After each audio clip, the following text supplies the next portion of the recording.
10 de novembro. Testemunhas que creram sem vê-lo. São João, capítulo 8, versos 55 a 59.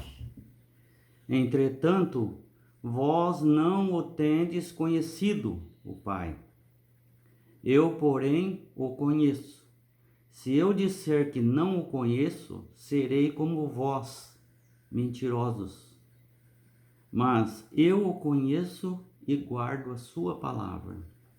Abraão, vosso pai, alegrou-se por ver o meu dia. Viu-o e alegrou-se. Perguntaram-lhe, pois, os judeus: ainda não tem 50 anos e viste Abraão? Respondeu-lhe Jesus: em verdade, eu vos digo, antes que Abraão existisse, eu sou. Então pegaram em pedras para atirarem nele, mas Jesus se ocultou e saiu do templo.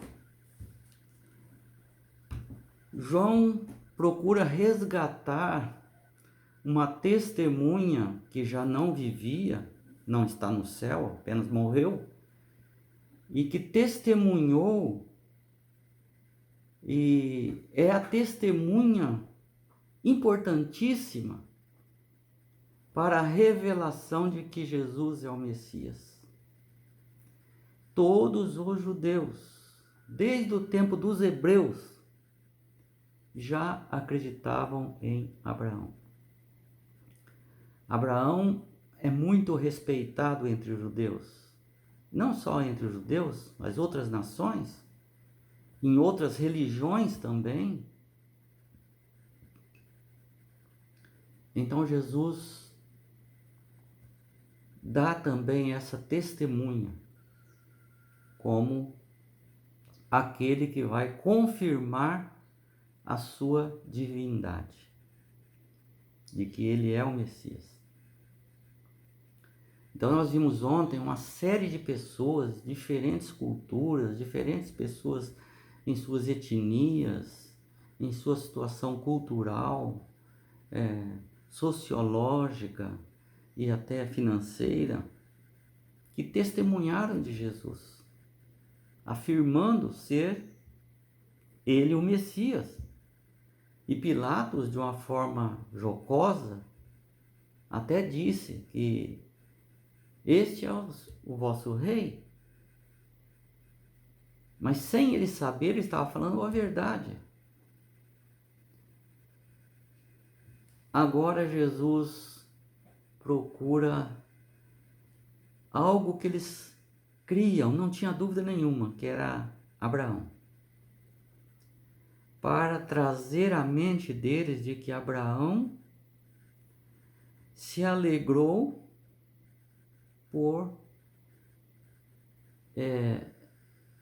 saber que um dia o Messias viria. Veja que um projeto da salvação, uma ilustração vívida da salvação que Jesus iria proceder ali no mundo um dia, foi prefigurado com o filho de Abraão, Isaque. Quando o pai lhe pede: Abraão, toma seu filho, seu único filho, vai até o monte Moriá e sacrifica-o ali para mim. E ele não titubeou, ele conhecia a voz de Deus, não perguntou para dar uma confirmação para ver se é verdade isso mesmo. Não, ele creu na hora. E para ele, Deus é mais importante do que qualquer coisa, qualquer relação de parentesco, seja pai, mãe, filho, esposa. Deus é o primeiro lugar para Abraão. E ele então, sem falar para sua esposa, numa viagem de 3 dias, ilustrando os 3 dias que Jesus ficaria morto na contagem hebraica.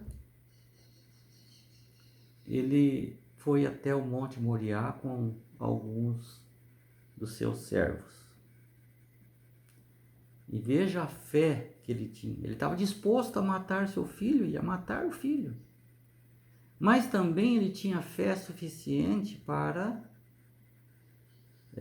no poder de Deus, no amor de Deus, de que poderia ressuscitá-lo. Então disse: eu e o garoto, nós vamos ali sacrificar e logo voltaremos. Isso é fantástico, né? Voltaremos. E chegando ali, fizeram o altar, colocaram a lenha, os dois, pai e filho. E chegou a hora de dizer, a pedido do filho: mas cadê o cordeiro? Então, Abraão lhe disse: você é o cordeiro. Você é aquele que vai ser sacrificado a pedido de Deus. E é impressionante que o garoto também aceitou toda aquela situação e se colocou ali voluntariamente, sem resistência alguma, sobre o altar e sobre a lenha, para que seu pai pudesse imolá-lo, ou seja, matá-lo com uma faca. E quando tudo estava certo ali, Abraão olha para o céu e faz uma oração, dizendo: estou fazendo o que o Senhor está pedindo. Seja feita a sua vontade. Pega a faca e, quando está para baixar a mão, o anjo segura sua mão e diz: olha ali atrás. E ele olha e vê um cordeiro ou um carneiro preso pelos chifres, que tomaria o lugar do garoto, seu filho. Então ele pôde dizer para seu filho: filho, pode descer daí, você está livre, porque alguém tomou o seu lugar. Aquele cordeiro vai morrer no seu lugar, para que você possa viver. E ele então pega o cordeiro e mata. É uma ilustração da salvação que Jesus estava falando ali para o povo. Então Jesus falou naquela alegria de Abraão, ao ver que aquele cordeiro era o Messias que viria um dia. Ele se alegrou pela salvação que foi oferecida a seu filho. Ele se alegrou. Mas o pai, um misto de alegria com um misto de tristeza. De tristeza porque haveria uma separação com a carga de pecado que o filho iria assumir. A separação com o pai. Nunca isso aconteceu na eternidade passada. E também alegria porque ele daria salvação a quem aceitasse o seu sacrifício. O judeu sabia disso perfeitamente, toda essa história, toda essa aplicação do Messias. E Jesus então disse: Abraão se alegrou quando viu o meu dia, que eu viria. Ele se alegrou. Vocês creem em Abraão? Por que Abraão se alegrou E vocês têm raiva do Messias? Então lhe perguntaram: mas você não tem nem 50 anos e você viu Abraão feliz? Então ele disse categoricamente: antes que Abraão existisse, eu sou. Essa palavra eu sou no hebraico é Yahweh. É exatamente a palavra que o Pai falou para Moisés diante da sarça ardente. Eu sou. Fala para o faraó que eu sou, mandou libertar o povo, senão eu vou mandar as pragas. Se ele perguntar quem é seu Deus, você pode dizer: meu Deus chama eu sou, Yahweh. E Jesus usou o mesmo termo hebraico. E eles então, a reação deles, em vez de se alegrarem como Abraão, pegaram em pedras para matar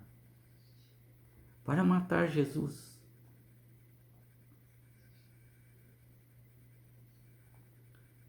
E agora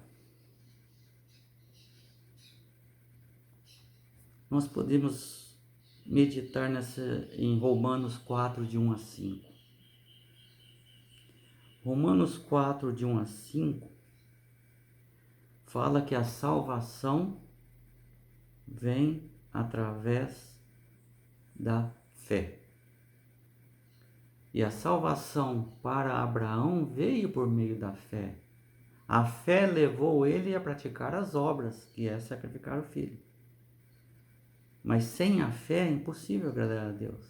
E uma fé sem obras também desmente essa fé. Então quem salva é Jesus, não é a fé, nem as obras. Jesus salva, mas precisamos crer essa fé. E essa fé, essa crença leva a gente a obedecer, como Abraão. Abraão é o pai da fé dos que vivem pela fé. Então Jesus falou que Abraão seria o pai de numerosas nações, incontáveis nações. E se nós vermos a genealogia de Jesus, que está em Mateus 1, ali dá a genealogia de Jesus. E fica bem claro. Ele começa dizendo assim: Jesus, filho de Deus. Jesus, filho de Deus. E depois ele fala, filho de Abraão. Por que ele está falando isso? Porque a linhagem de Deus linhagem de Jesus vem dos céus, vem de Deus. Mas também na parte humana vem de Abraão. Então, quando os líderes judeus perguntavam, mas de Nazaré sai a salvação, ele é nazareno, da Galileia, um galileu. A Bíblia não fala que um galileu vai ser o Messias, porque ele tem que ser da linhagem de Abraão. Ele tem que da linhagem de Davi. Mas Jesus era da linhagem de Abraão e de Davi. Ali em Mateus 1, ele dá toda a sua genealogia, chegando até a José. Que o pai de José era Jacó, não o Jacó, mas era Jacó. Chamava-se Jacó, o pai de José. Portanto, casado com Maria, mesmo não tendo